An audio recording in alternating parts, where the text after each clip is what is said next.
Alright, more grammar. So I linked a, what I said was a decent short grammar quiz I found specifically on distinguishing between gerunds and participles. And Elliot got 10 out of 10. I got 10 out of 10 as well. And Anne got 10 out of 10. And that her grammar studying is having some measurable effects. That's cool.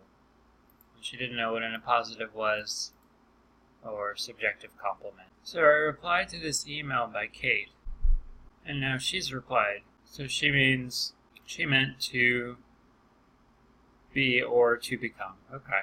Regarding my parenthetical phrase. Right, so I talked about this in the previous, it said, because Kate starts saying there's an implied infinitive of to be, which is similar to the infinitives above, which, similar to the infinitives above, describes the nature of the making. And I said that should be set off with like as a parenthetical phrase. And she says, I think doing that creates too much emphasis, but your point is noted. I could have used commas or the plural here. You know, if you want to internalize habits of grammar or spelling, you gotta notice stuff as you're going along and not just have a special grammar mode. So I'm just going to point it out, and I hope Kate. Alright, so I'm not sure what happened, but I lost a bit of video. I'm going to figure that out later. But so I was talking about Kate needing parentheses to set off a bit of her writing, and she thought it would create too much emphasis, and I was just saying that I think parentheses, her use of this word is not correct, because, or at least it's not common, it's at least less common than this for when you're talking about the brackets as opposed to a comment or remark or something like that. And then Kate asked if I found the punctuation lacking phrase distracting, and that yeah, I actually started misreading the sentence when I was writing this latest email.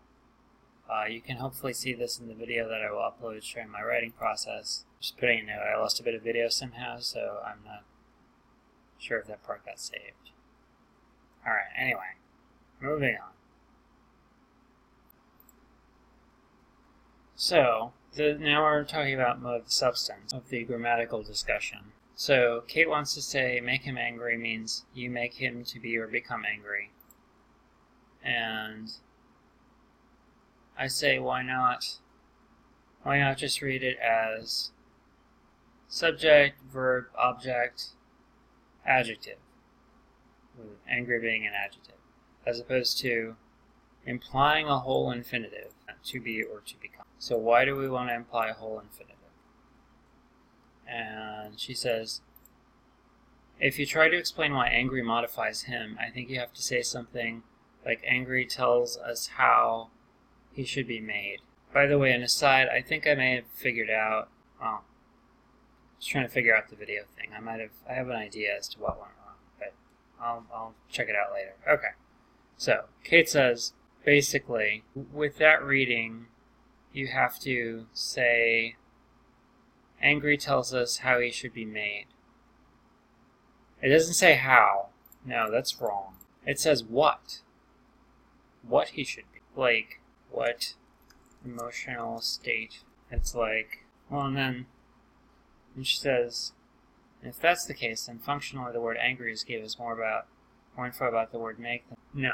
If you said something like, you make music brilliantly, then I think brilliantly is an adverb telling us about how you make the music. It's not directly talking about, you might infer an opinion about the music based on the statement, but the statement itself isn't talking about. Angry is telling us about the state, the emotional state of a him at some unspecified point in time. It's not talking about the process of the making at all. The making is not angry, whereas the making in You Make Music Brilliantly is brilliant. So I think you are mistaken. Consider the example, make the steel strong. I had written this earlier, and that was part of what got lost. I think the strength refers to the steel, not the making.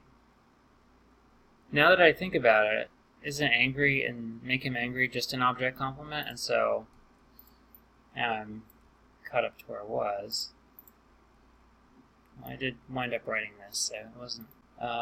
Fuck. One of my excessive emphasis. Mystery solved. Right, I think maybe it even gives. Does it give an example with me? No. Right. I mean, I'm sure I could find one.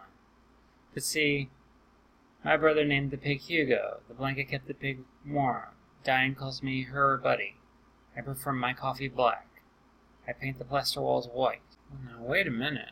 Subject, verb, object, infinitive complement? Interesting.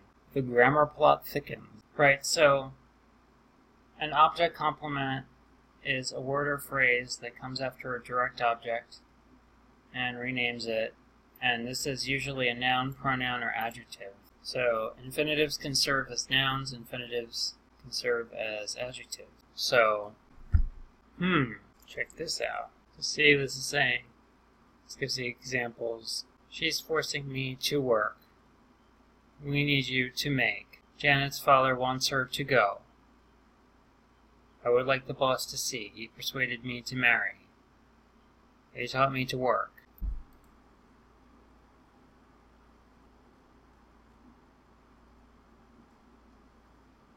Right, so I think it's quite possible that objective complements may be the key to understanding a lot of this confusing stuff. We'll see, I guess. So I was thinking about it, and I think that because there's some compatibility between the object complement reading that I'm now thinking may be the solution to some of these issues, and Anand's interpretation. There's some incompatibility, but there's some overlap, because Anand says that the infinitive clauses maybe are functioning as a noun, or maybe there's not so much compatibility. I think part of what I like about my interpretation is that it doesn't stick a object pronoun in a subject role, so we can just avoid doing that, which I find problematic and which I've already talked about. So Kate has some analysis here. It's the same issue you ran into with let him be. Consider make tall Tony angry. Here the function of the word tall is to give us info about Tony. In contrast, the primary function of the word angry is to give us info about the verb make. So I think this is just, I think Kate's example, make tall Tony angry, is just another object complement. Right, so just this random discussion I found.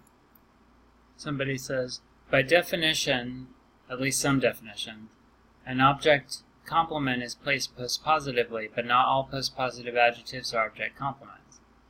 To call them that requires the noun to be a direct object. So I said, implying an entire infinitive troubles me. Great.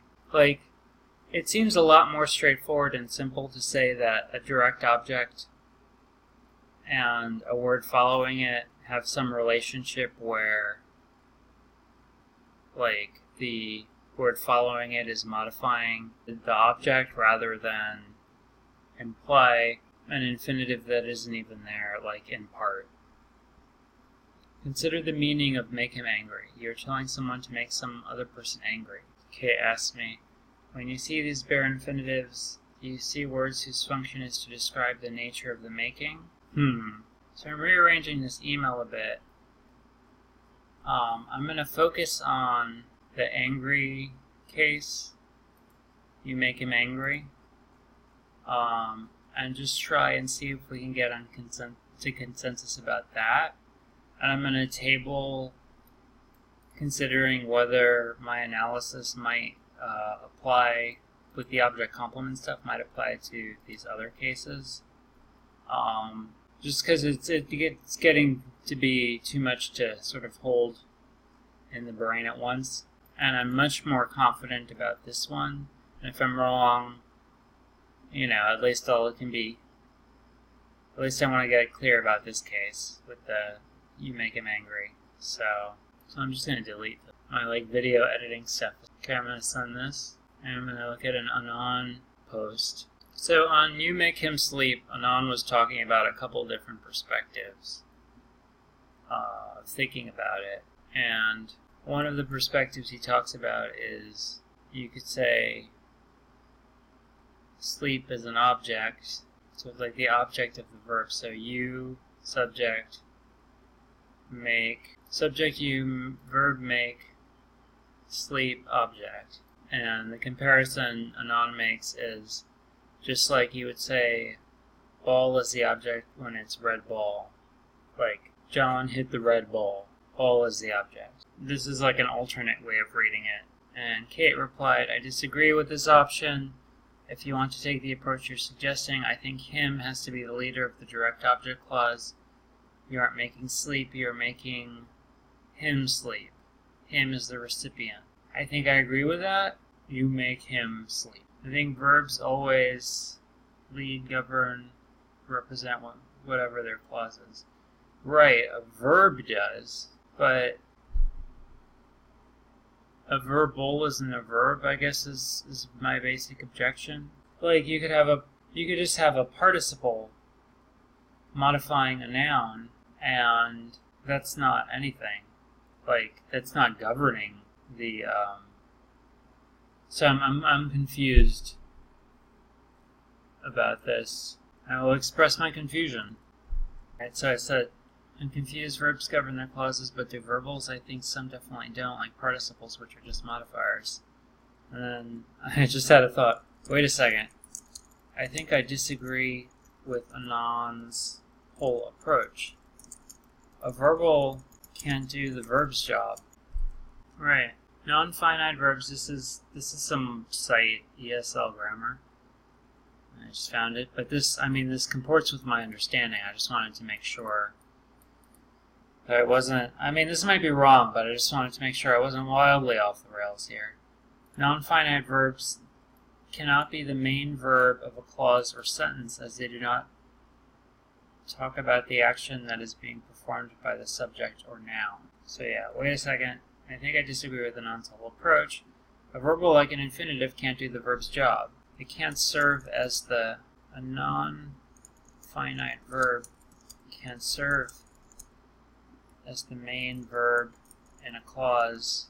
As far as I know, I thought not serving as the main verb in a clause was one of the defining attributes of non-finite verbs.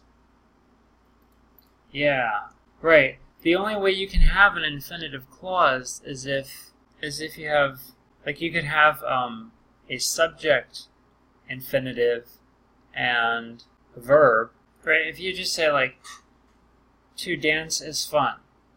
To dance, subject, infinitive, is the linking verb, and fun is the subject complement. You could say that's a kind of infinitive clause of a whole short sentence. But yeah, I think I just disagree with Anon completely. So I'm just gonna put that out there. I don't think analyzing the context or the importance of the words is relevant. Nevertheless, you can think of it this way. You're making sleep. Sleep is the thing being produced, and him is a detail specifying sleep. So you're producing run, you're producing cry. That's just, no.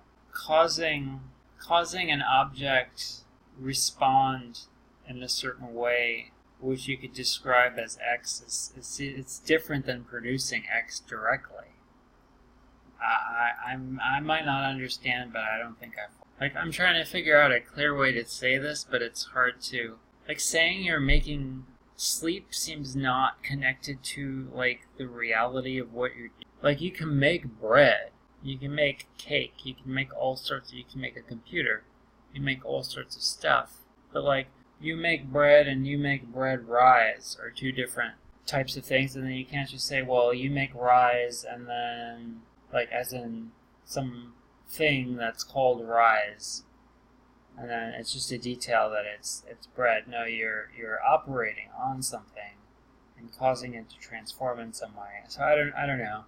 I don't know how hard to, because I'm having difficulty stating it clearly to myself. So I don't know how hard I should, like, push this point, especially since there's already another. Like, the verbal thing is sort of its own big topic probably already to get sorted out. So I'll make a brief comment since I've talked about it this much. And I'll not phrase it like an Atlas Shrugged. This email has already raised like two arguments, and Anon said a lot more. So I'm just gonna send this one for now. Mark Anon's email as unread, and maybe I'll come back to it again later. Alright, I'm going to wrap this video up here.